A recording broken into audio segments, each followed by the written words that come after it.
The women leaders we're going to be talking to in a moment have not only had significant success in their careers, many at a global level, in fact, but also made Michigan a better place to live throughout their efforts. Their contributions are significant and will impact future women leaders for generations to come. Many have received honors, but their continued success and drive to improve the lives of others in this entities has made them worthy of induction into this illustrious group. So we're going to start with our first inductee. Our first inductee into the 2020 Michigan Business Hall of Fame is Jan Garfinkle. Jan founded Arboretum Ventures on the premise that innovation is the key to delivering value in healthcare, a principle she developed working in the medical device industry for over 2 decades.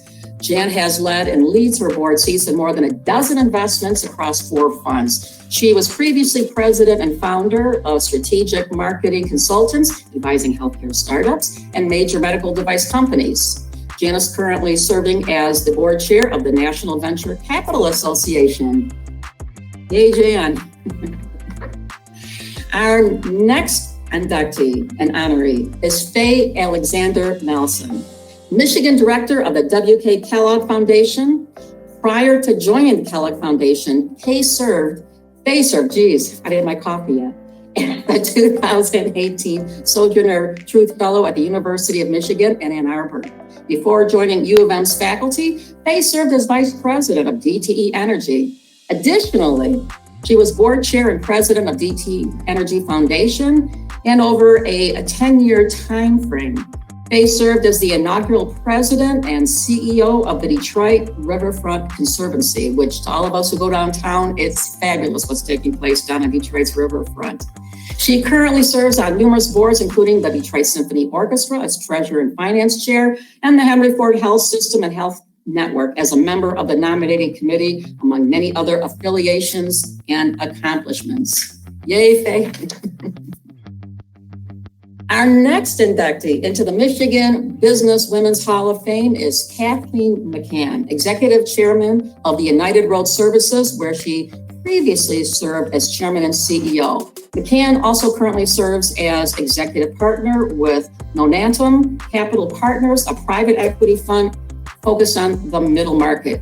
She currently chairs the Automobile Carriers Conference of the American Trucking Association and is the first woman to hold that position. Additionally, she has served on the boards of Magnus Technologies, St. John Providence Health System, Sacred Heart Major Seminary, Suave Enterprises, Capuchin Soup Kitchen, and currently chairs the Archdiocese of Detroit's Catholic Schools. Applause, applause.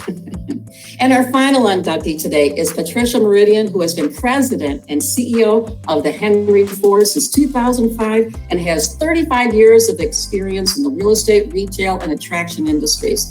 Unfortunately, she is not able to join us today, so please, if you can, send her a congratulatory note on social media.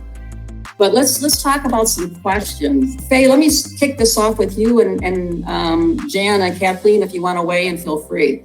So Faye, as an inductee into the Michigan Women's Hall of Fame, you're here because of your community achievements and obviously your incredible career. So there's so much going on right now in our communities right now. So from your experience, what should we be learning from this? So thank you, Carol. It's good to see you. I want to congratulate my fellow honorees and also to thank the Women's Thrive Advisors and Mich Business for this lovely honor. So good morning, everyone.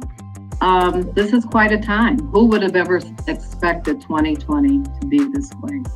It has been so challenging, I think, for all of us, such a great learning experience.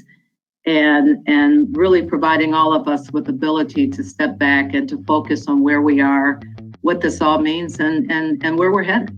Here in Detroit, it's been so challenging, as you know, and Carol, you've mentioned, you've referenced the pandemic, and it's been huge. It's been a challenge. It's, so many people, Detroit was hit very hard.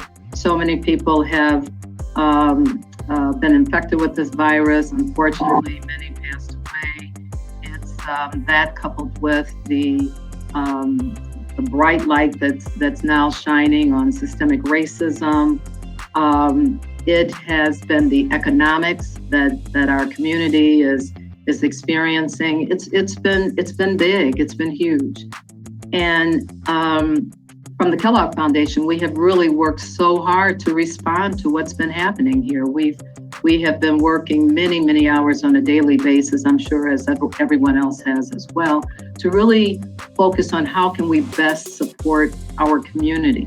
So from connecting with our grantees to the broad-based community, really listening and understanding what are the challenges that they are facing and how can we, in partnership with others, best support our community, is what we've been doing, what we've been focusing on, and how we, quite frankly, live each and every day, just in terms of the challenges that we are all facing. But that being said, I think that when I think about what I've learned, what we've learned, is just all of the reminders of what this, if I could call it a crisis, has brought. Really reflecting on the fragile nature of life, thinking about the importance of our family, importance of our friends. I mean, my schedule has always been so crazy, from back-to-back meetings to, everything else going on professionally, personally, family, and et cetera. But being able to slow down and take advantage of finding the joy in life that we don't necessarily pay attention to, and always focused on what this, situation that we're dealing with, what it means, and what type of opportunities that exist. We are in historic times, facing challenges that we've never faced in over 100 years, maybe longer here in all of this. And we know we have one of the hardest hit economies. We're dealing with civil unrest. We have a pandemic on top of that, and so many things playing out across our communities here. But I guess I want to take this question down to you in your job and your role within your company or / foundation. In the midst of this pandemic and everything else, everybody has had to pivot and make changes here. So, Kathleen, let me start with you. How have you adapted and adjusted? Largely by going back to the basics and focusing on what's most important. There's a triad that has been used within one of the teams that I'm on, and it's react, stabilize, and advance. And when you face what really is in many ways an existential crisis for so many companies, one of the first things you need to do is make sure that all the immediate and often very, very difficult decisions are made to ensure, first of course, that everyone's going to be okay, they're going to be safe, and how do we protect folks? But that the organizations that you're responsible for are going to be around when this is over. So you really go back and look at those basics and make those tough decisions. And then you start focusing on the current state, the stabilized, and how do we continue to function, taking care of our people and our customers the best we possibly can during this unknown period, and also with an eye toward the future state, this advanced stage. So how do you come out of the pandemic or the crisis, whatever the crisis is you're facing, better than you were when you went into it? And this can be really daunting. I think about over the last several months, the amazing United Road team and how many selfless hours they've put in. And I know they're like many in a lot of companies around the world, certainly our country and around the world, who have just fought doggedly to do the right thing by their people, their customers, and to preserve everything that has been built through the years. It's really inspiring to see that you do that, but then you also have to, on top of that work, invest in the go forward strategy. And when you barely have time because of all the triage you're doing to do that as well, the dividends will be there if you do. So that's how I think about it. Make sure that the tough decisions are made. So you're going to be around, get everybody taken care of, and then start thinking about tomorrow and start acting on tomorrow. To learn and to admit when you've made a mistake is all part of, I think, the growth and development of a good leader. And Jan, I know you want to answer this as well, but Faye, can I just ask a question? I can't see all the people here on the screen, but I know there's some folks, particularly younger folks, maybe the question is, how do you find someone to help guide you? How do you find a mentor? Do you pick up the phone and call somebody? Is it somebody that you meet at work? How do you find that kitchen table group? Well, you know what? I think it's the responsibility. That's the responsibility that I possess.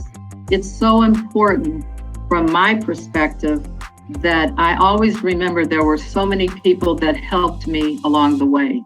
And I think that when you think about a mentor, the mentor doesn't just necessarily have to be a certain type of individual. I've had women who I've been so honored to have mentored me. There have been men in my life that have, my male colleagues that have mentored me. And so I think first and foremost, it's so important for us to always, always, always remember that we didn't get here by ourselves, that it's important to pay it forward. It's important to reach out and to connect with our young sisters who are coming up behind us, to be able to provide them with the advice and the counsel and the support. And I think that from the other side of the coin, I would, again, encourage young professional women or young women, period, to reach out. You'd be surprised at how many times people will say yes. Reach out to people who you admire and who you love the way they do what they do. But I think, again, at the end of the day, it's so important for all of us to take responsibility to support each other. And Jan, did you want to? Yeah, going back a little bit to the skills question, I think all the skills that Kathleen and Faye brought up are really important. The question is sort of, how do you build your career? A lot of advice that I give to young people, male or female, honestly, I'll get to a point specific to women in a second here, but I think it's really important if you want to lead an organization, if you want to be the CEO of a company, of a foundation, of a nonprofit, it's really important that you understand all aspects of that entity. And so getting experience in multiple disciplines within an organization, I think, is extremely important, because what you're trying to do is build a foundation of experience of what each of those different departments is doing, so that when you're at the top and leading it or on a board, you understand what's happening in all of the other areas, so that you have empathy and can provide great advice to the leaders of those different departments that you would ultimately be leading as CEO. So I just really encourage people early in their career to try and get lots of experiences in different disciplines within an organization, so that they really understand each of those different parts of that organization. Specific to one other skill that I would really advocate strongly for women is to learn to advocate for yourself. It is a really important thing to be able to learn how to do, either to ask for a pay raise, to ask for a promotion, to ask for the hardest project that's coming down the pipe. You need to be able to find your voice so that you can advocate for yourself, so you can really get some, well-deserved promotions and or hard projects that allow you to continue to build that foundation. And I think it takes quite a while to get the confidence to be able to advocate for yourself. I mean, obviously, Kathleen and Faye, Carol, you probably had to do this. I know I have had to do this. It's something you get as, once you try it and you have success, it kind of builds your confidence. You can kind of do it again. It's really hard in the beginning when you're in your 20s, to try and start doing that. But the more you do it, the more you see you can be successful with it. And so I just really encourage everyone in a nice way, but to really advocate for yourself, for that promotion, for that pay raise, for that next job, and for, the tough projects.